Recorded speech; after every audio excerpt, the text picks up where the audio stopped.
Voy a leer una frase de quien es el procurador de la Corte Suprema de Justicia, que está aquí con nosotros, que es el doctor Jorge Barraguirre, una eminencia dentro de todo el ámbito, digamos, del derecho en la provincia de Santa Fe. Y esta frase me parece que resume y es el puntapié para que él se pueda explayar. ¿Por qué tantos datos? Porque es realmente, digamos, el dictamen, la resolución, es con muchísimos datos de historia, de lo que significa la Constitución y sus distintos pasos, sus distintas etapas en 1841, en 1962, que fue la última reforma, ¿no?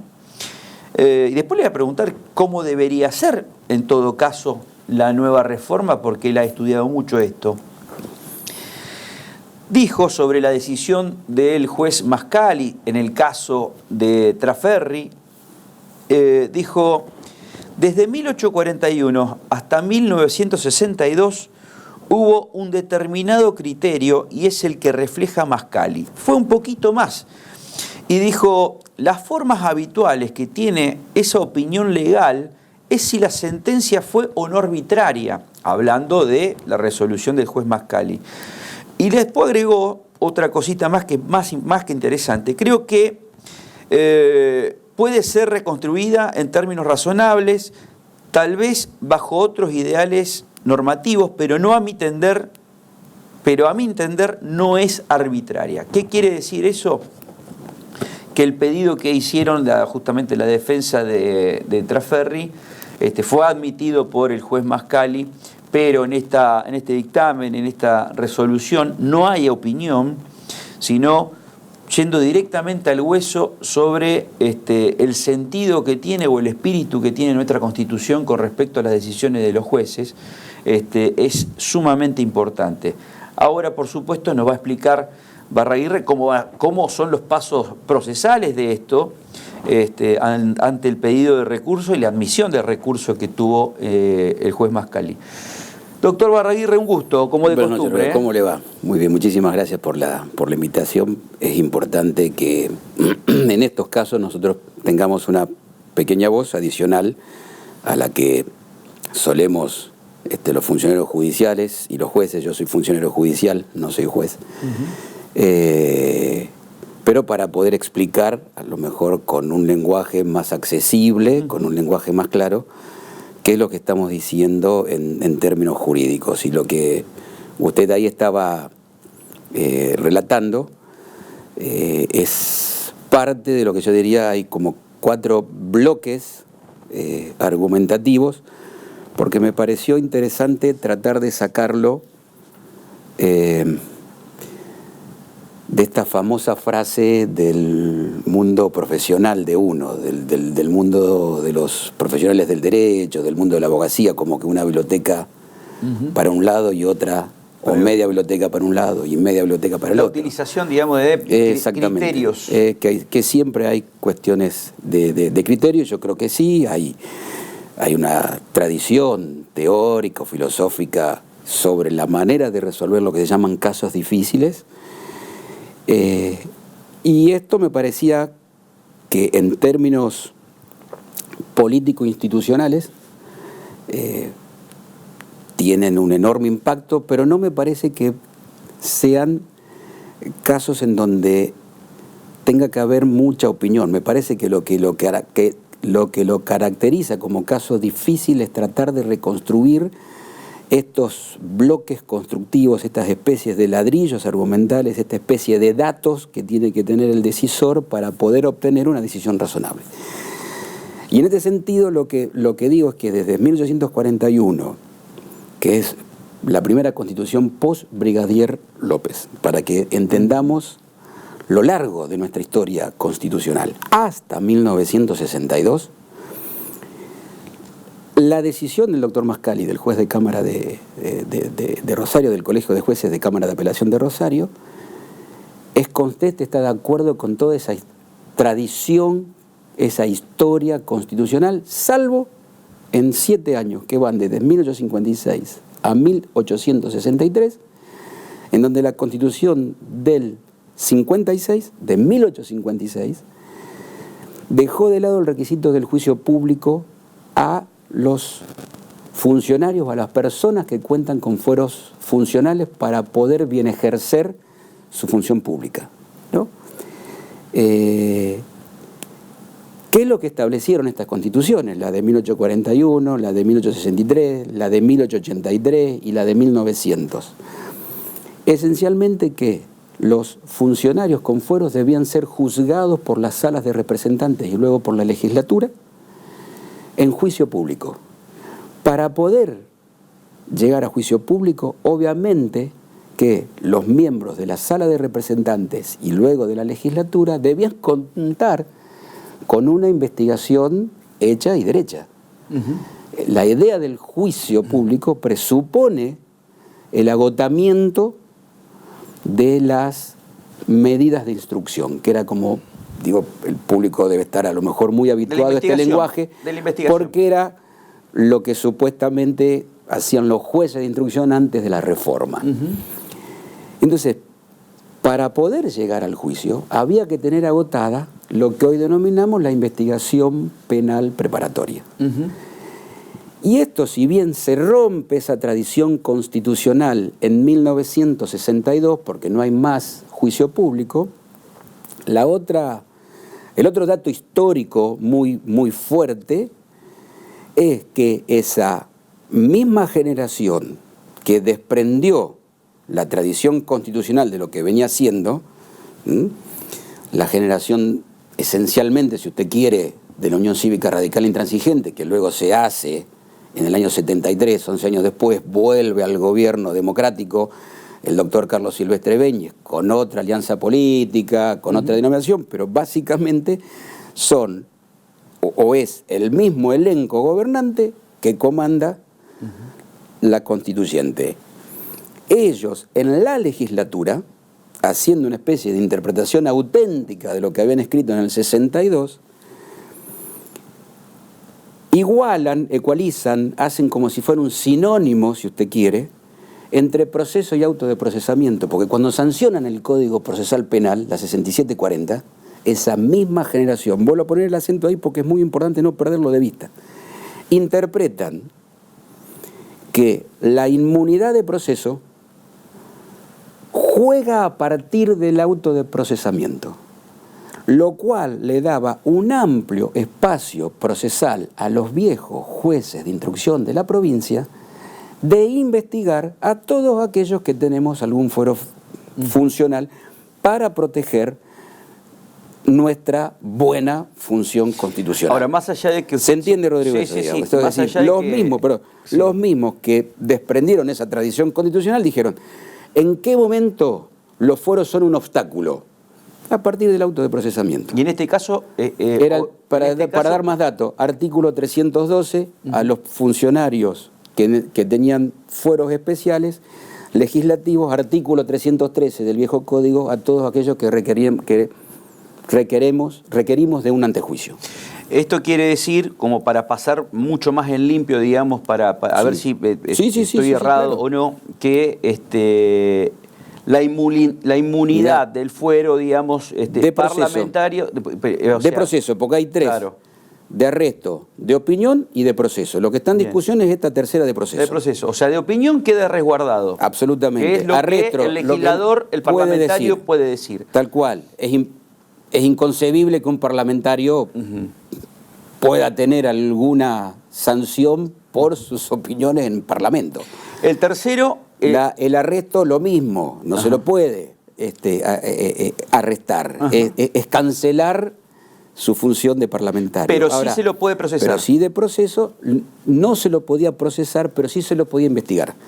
Y el problema que tenemos hoy es que, fíjese qué paradoja, con la constitucionalización del proceso penal, como no existe más el auto de procesamiento, lo que antes estaba claro, de que el juez podía investigar hasta el auto de procesamiento, ahora con la imputación se ha corrido. Entonces, digo, el razonamiento es al revés de lo que se hace. A ver si me equivoco. Enséñeme como profesor. A ver. Lo que era antes el auto de procesamiento, o sea, que una persona pueda llegar a estar procesada, hoy con la imputación en este nuevo no esquema. Exactamente, No exactamente. no exactamente. Entonces, la imputación era la vieja indagatoria. Sí.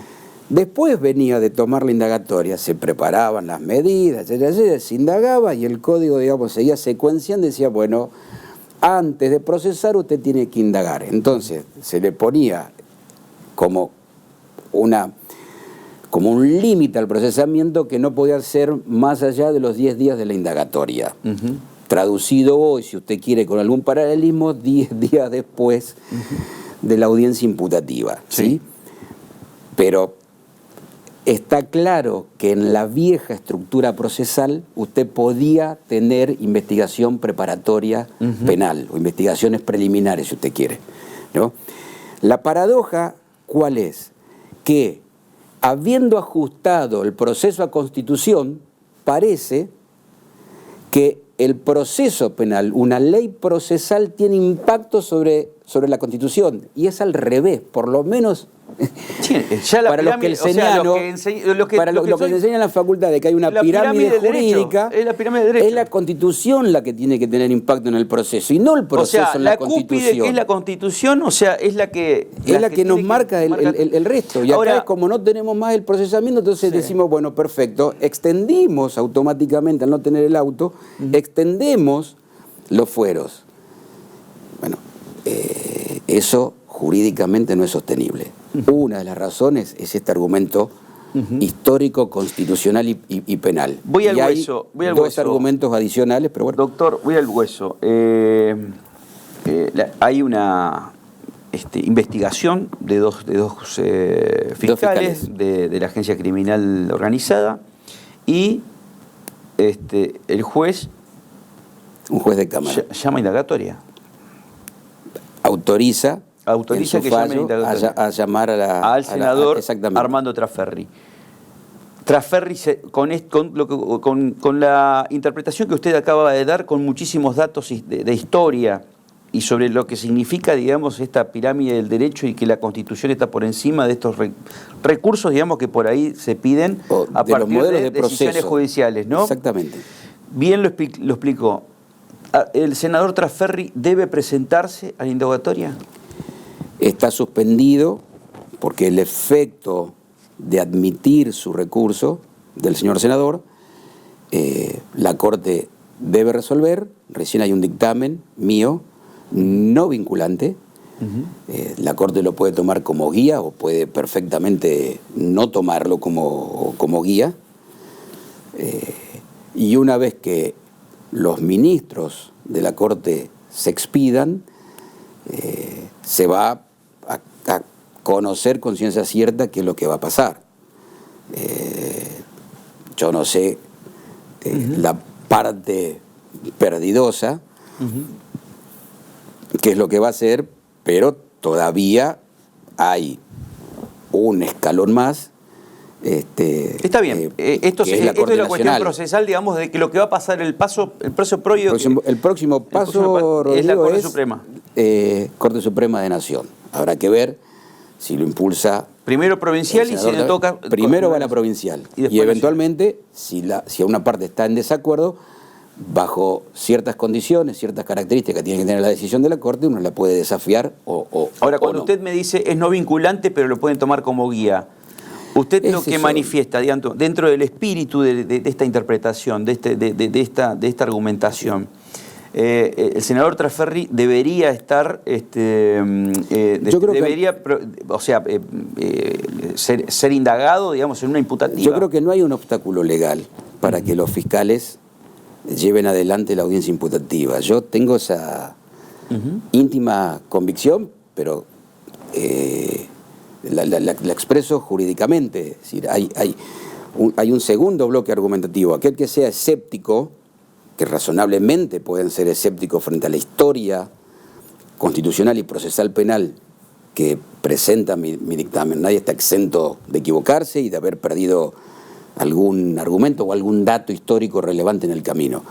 Hay una segunda razón que me inclina a la opinión que yo le brindo a los ministros de la Corte.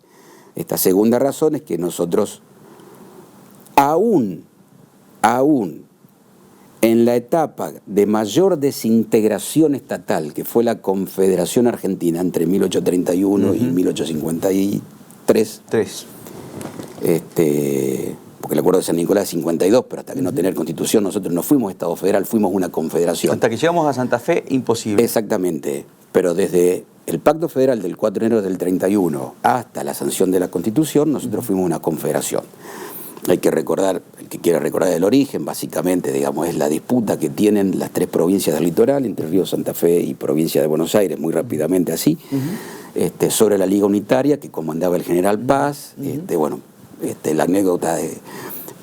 Mire lo que son las cosas. De todo, ¿no? la historia de Facundo, de todo. Un patrullaje del general Paz es boleado por los gauchos, las montoneras de nuestro brigadier, y comienza a contarse otra historia. En ese periodo de mayor, si se quiere, soberanía de las provincias hay algo que nunca conservaron para sí, que son las relaciones internacionales y los tratados consecuentes de las relaciones. Eso lo hacía Provincia de Buenos Aires únicamente, por el gobernador de Provincia de Buenos Aires. Siempre el gobernador, siempre delegado. Exactamente. Entonces, están en los instrumentos, digamos, son a veces al tener puerto único, la misma razón. Las mismas razones de... Por más que Rosas, digamos, haya sido otro día federal, conversamos sobre fue lo más unitario. Un día conversamos sobre la vuelta de obligado. Me encanta porque es fascinante la historia. Y ese tipo de cosas, y del federalismo santafesino, y a veces de los errores estratégicos del federalismo santafesino. Pero eso es harina de otro costal. Lo que quiero decir es esto, sí. Aún en ese marco, nunca las provincias tuvieron los negocios internacionales y la firma de los tratados. Entonces, no se le puede reprochar al doctor Mascali que el doctor Mascali haya de alguna manera arrasado con el federalismo, porque es muy claro, digamos, dónde están insertos los tratados internacionales también en la jerarquía normativa, y hay un tratado internacional muy específico que lo incorporó el Congreso de la Nación, porque la República Argentina en Naciones Unidas, frente a la Comunidad de Naciones, se comprometió a combatir la corrupción. Y en esa convención, incorporada a nuestro derecho por ley 26.097, hay un articulito que es el artículo 30.2, que establece que los estados que se comprometen a combatir la corrupción tienen que tener un equilibrio adecuado entre inmunidades parlamentarias e investigación, enjuiciamiento y sanción. Queda clarísimo de la corrupción. Entonces, digo, eso nos entra, pero... Esos tratados internacionales, usted pone la Constitución, en el artículo 72, 75, digamos, y para abajo todos los tratados internacionales tienen una base... Y eso lo tenemos que aceptar, digamos, no somos la República de Santa Fe. Ahora, la última pregunta... Pero, quiero decir, título, Rodrigo. El doctor Mascali no reformó la Constitución de Santa Fe.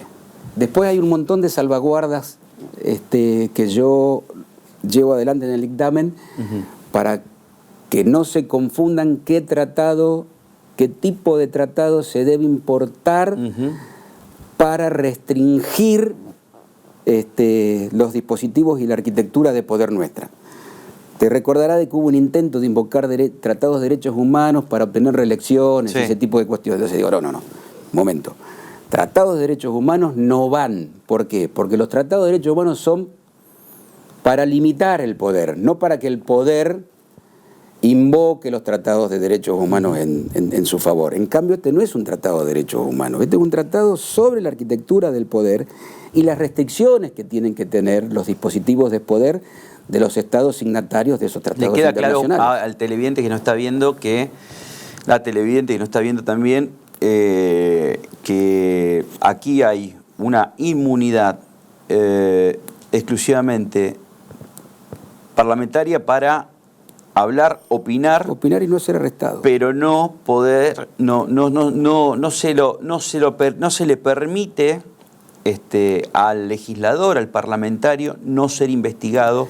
Mire, hay dos casos, Rodrigo, que yo cito ahí, que ayer con un colega suyo nos reíamos de Santa Fe a Grecia, y eso tiene toda toda una justificación, toda una razón de ser de por qué de alguna manera son decisiones de un Tribunal Europeo de Derechos Humanos relevante para nosotros, y es porque nuestro propio juez regional en materia de derechos humanos, que es la Corte Interamericana es tributaria de muchas decisiones del Tribunal Europeo de Derechos Humanos. Y entonces, con normas similares a la de la Convención contra la Corrupción de Naciones Unidas, ese tribunal acortó también, en alguna medida, las inmunidades de proceso que tenían los legisladores griegos, ¿no? Entonces eso también sirve para es mucho hacer más contundente, eso es mucho más para contundente hacer todavía. Interpretación de derecho internacional público en los términos que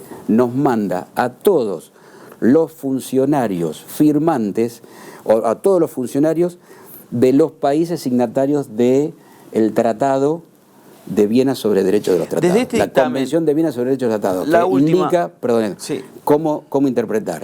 Y una de las razones que nosotros tenemos que tomar en cuenta son las fuentes internacionales. Es por eso que están esos casos, no por falsa erudición. Doctor, la última. Después de este dictamen, ¿qué plazo tiene la Corte Suprema para decidir? ¿Y cómo es la conformación de los votos? ¿Hay una persona, digamos, que arranca, digamos, con las...? Usualmente, digamos, se produce un sorteo, se sortea qué ministro o ministra vota en primer término, y después ese expediente con el voto va circulando por el resto de las vocalías de Pero la Corte Suprema. todos los miembros de la Corte Suprema tienen que votar.